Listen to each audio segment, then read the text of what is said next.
दोस्तों, मुझे ऐसा लगता है कि शायद आज के समय में पैसा इतना ज़्यादा महत्वपूर्ण हो गया है इंसानों के लिए कि वहाँ पर प्यार, अपनापन, दोस्ती, रिश्ते मायने ही नहीं रखते।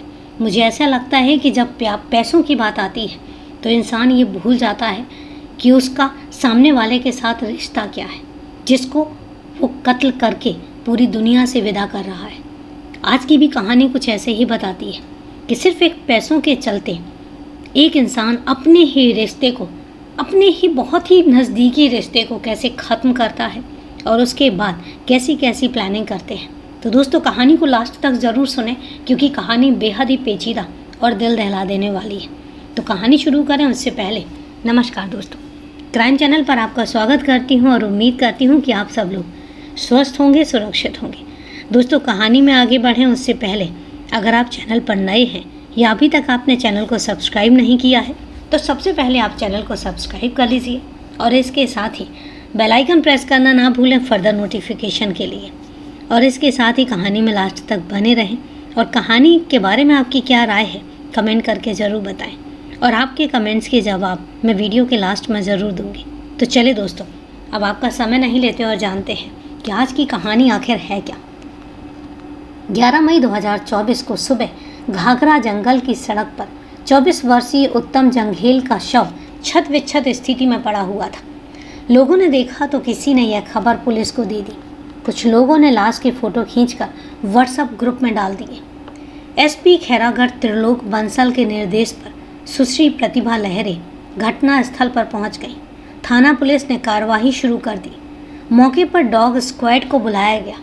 युवक के शव को एक बार ही देखने के बाद प्रशिक्षु एसपी प्रतिभा लहरे ने यह पाया कि मृतक के गले पर निशान है, जिससे यह अनुमान लगाया गया कि शायद मृतक का गला दबाकर हत्या करी गई थी। एसपी त्रिलोक बंसल को घटना के संदर्भ में जानकारी दी और उनसे निर्देश मिलने के बाद मामले पर से पर्दा उठाने के लिए छुई खदान खैरागढ़ पुलिस मुस्तैदी से लग गई। उत्तम जंघेल घर पर ही बैठा था कि उसके मोबाइल पर गोंदिया में रहने वाले उसके मामा के बेटे हेमंत ढेकवार की कॉल आई। अरे भाई उत्तम, तुम कहाँ हो? बुआ जी कैसी हैं? सब ठीक ठाक है ना? अरे सुनो, मैं डोंगरगढ़ पहुँच रहा हूँ, बहुत ज़रूरी काम है, तुम भी आ जाना। भैया यहाँ सब ठीक ठाक है और मैं तो आज घर पर ही हूँ, कहेंगे तो आ जाऊँगा। वैसे क्या खास बात हो गई है? उत्तम बोला। मिलोगे तो सब बताऊँगा, सच कहूँगे तो तुम मिलोगे तो खुश हो जाओगे, हेमंत ने कहा।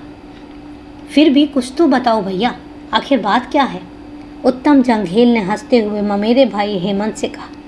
अरे भाई, तुम्हारे लिए एक गाड़ी लेनी है। यह एक जो ली है उसे तो मैं चला रहा हूँ। सोच रहा हूँ कि एक स्कॉर्पियो तुम्हारे लिए भी खरीदवा दूँ। बस कुछ ऐसी ही प्लानिंग है, इसलिए तुम शनिवार को सुबह डोंगरगढ़ पहुँच जाना। ठीक है, मैं राजन से बात करता हूँ और हम दोनों कल सुबह जल्दी पहुँच जाएंगे, उत्तम ने कहा। अरे भाई, तुम किसी और को मत लाना, अकेले आओ। हर बार हर किसी को नहीं बताई जाती, हेमंत ढेकवाड़ ने कहा। हार्वेस्टर और स्कॉर्पियो के बारे में किसी को नहीं बताना कि ये मैंने तुम्हारे नाम पर लिए हैं। ये दुनिया बड़ा अजीब है भाई, किसी की तरक्की पसंद नहीं करती। कोई बात नहीं भैया, मैं अकेला ही सुबह डोंगरगढ़ पहुंच जाऊंगा, उत्तम जंघेल ने हंसते हुए कहा। हेमंत ढेकवार महाराष्ट्र के गोंदिया जिले का निवासी था और उत्तम जंघेल का रिश्ते में ममेरा भाई था। दोनों ममेरे फुफेरे भाई थे और दोनों में उम्र का फासला था, मगर उनमें अच्छी बनती भी थी और वे अपने सुख दुख की बातें एक दूसरे से खुलकर करते भी थे। दूसरे दिन शनिवार को हेमंत के कहे अनुसार उत्तम जंघेल ने आनन फानन में डोंगरगढ़ जाने की तैयारी कर बाइक से निकल पड़ा। उत्तम जंघेल पुत्र अमृतलाल उर्फ बल्ला वर्मा निवासी आमापारा खैरागढ़ का बेटा था। अमृतपाल सरपंच रहे हैं। माँ रेखा वर्मा भी उदयपुर क्षेत्र से जिला पंचायत की सदस्य रह चुकी थी। कांग्रेस पार्टी की राजनीति में होने के कारण शहर की राजनीति में अच्छा खासा दबदबा भी था। उसे डोंगरगढ़ पहुँचते पहुँचते शाम के 5 बज चुके थे।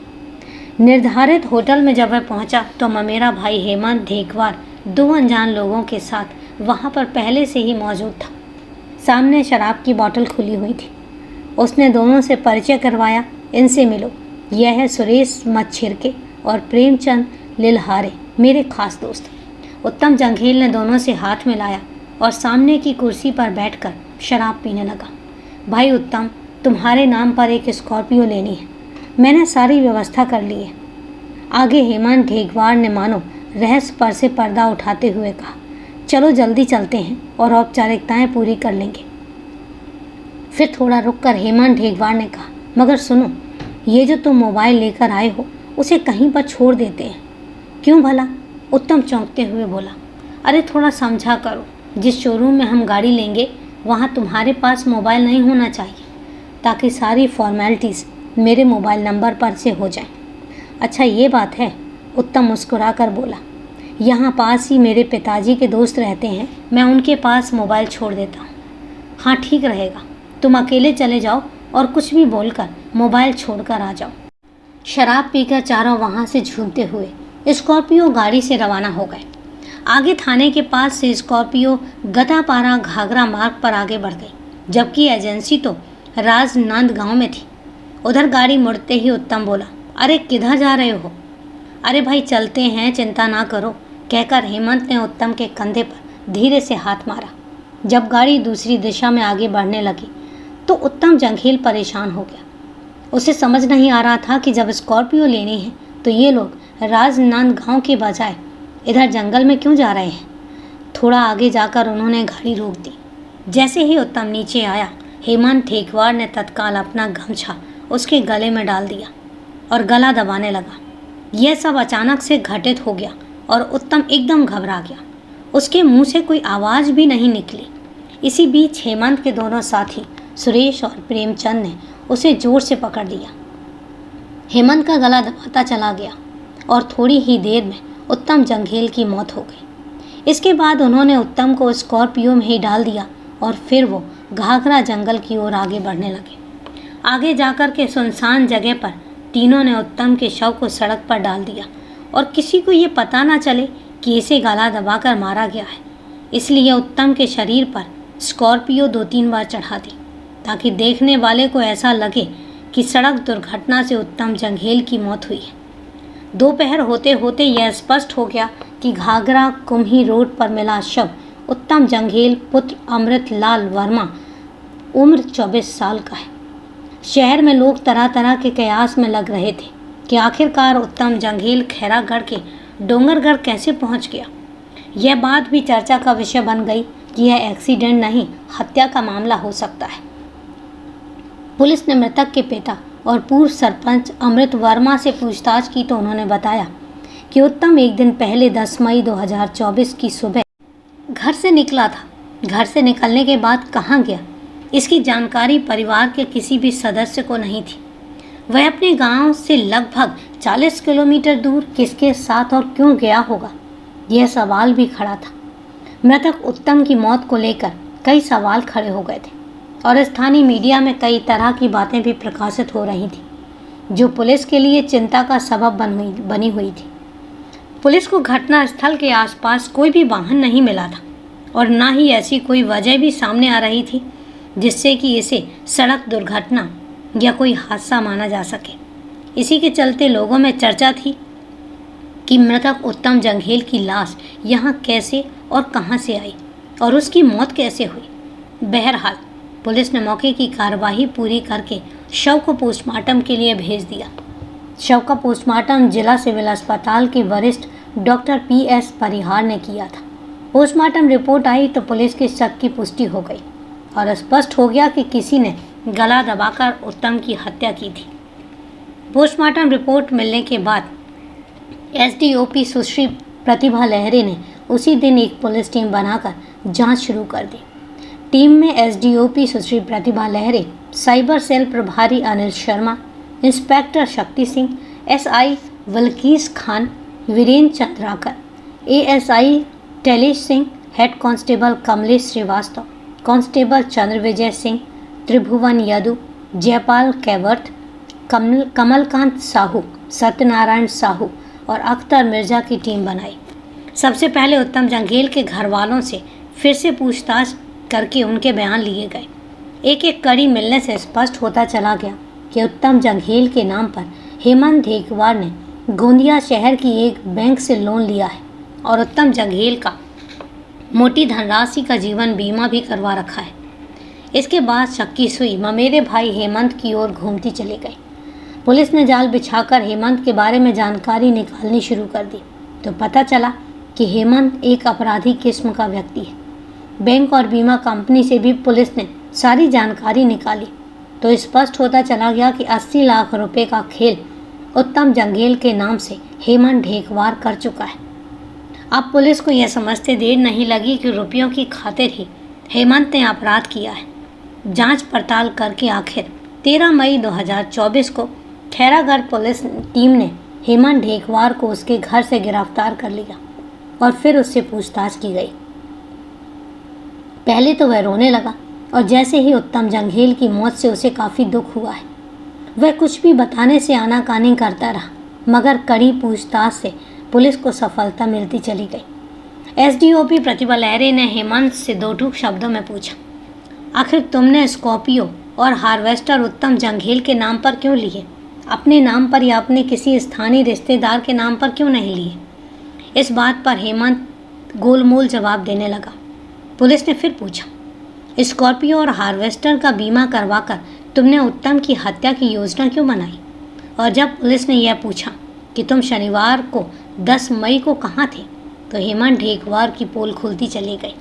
कुछ सीसीटीवी कैमरों में चारों डोंगरगढ़ में जाते हुए दिखाई दिए थे। इस सच्चाई के खुलासे के बाद हेमंत असहाय हो गया और उसने आखिरकार पुलिस के सामने सारा सच स्वीकार कर लिया। उसने जो कुछ बताया वो कुछ इस तरह से था। 10 मई को सुरेश और प्रेमचंद के साथ डोंगरगढ़ आकर तीनों ने उत्तम के साथ शराब पी और उसे जाल में फंसाया, फिर जंगल में ले जाकर गमछे से उसकी हत्या करके सड़क पर डालकर उसके ऊपर स्कॉर्पियो चढ़ा दी ताकि देखने वाले यही समझें कि उत्तम जंघेल की दुर्घटना से मौत हुई है। जांच अधिकारी सुश्री प्रतिभा लहरे और साइबर टीम प्रभारी अनिल शर्मा ने जांच के दौरान सैकड़ों सीसीटीवी फुटेज चेक किए और तकनीकी साक्ष्य के आधार पर जानकारी हासिल कर ली। पता चला कि मृतक के नाम पर कुछ माह पहले हार्वेस्टर और एक स्कॉर्पियो खरीदी गई थी और बीमा की राशि हत्या का कारण थी। आखिरकार हेमंत ढेकवार टूट गया और बताता चला गया कि उसने लाखों रुपए के लालच में सुनियोजित योजना के तहत अपने सगे बुआ के बेटे उत्तम जंघेल के नाम पर एक स्कॉर्पियो जनवरी 2024 में और एक हार्वेस्टर फरवरी 2024 में खरीदकर दोनों गाड़ियों का करीब 30 लाख रुपए का फाइनेंस करवा लिया था। साथ ही उसे यह भी पता लग गया था कि यदि फाइनेंस अवधि में उत्तम जंघेल की सामान या किसी दुर्घटना में मौत हो जाती है तो उसके नाम पर लिए गए संपूर्ण ऋण की रकम इंश्योरेंस कंपनी द्वारा भुगतान की जाएगी। यह जानकारी होने के बाद उसके मन में लालच आ गया था। उसने इसी लालच में उत्तम जंघेल का भारतीय जीवन बीमा निगम से 40 लाख रुपए का दुर्घटना बीमा एवं एक्सिस बैंक आमगांव से 40 लाख का दुर्घटना बीमा करा लिया था, जिसकी किस्तों का भुगतान भी हेमंत स्वयं करता था। उक्त रकम के लालच में आकर 10 मई 2024 को हेमंत ने योजना के मुताबिक उत्तम को कार दिलाने के नाम पर फ़ोन करके डोंगरगढ़ बुलाया और अपने साथी सुरेश मच्छिरके निवासी कमराबंद एवं प्रेमचंद लिल्हारे निवासी खेड़े पार दोनों को पैसों का लालच देकर उत्तम की हत्या की योजना में शामिल कर दिया।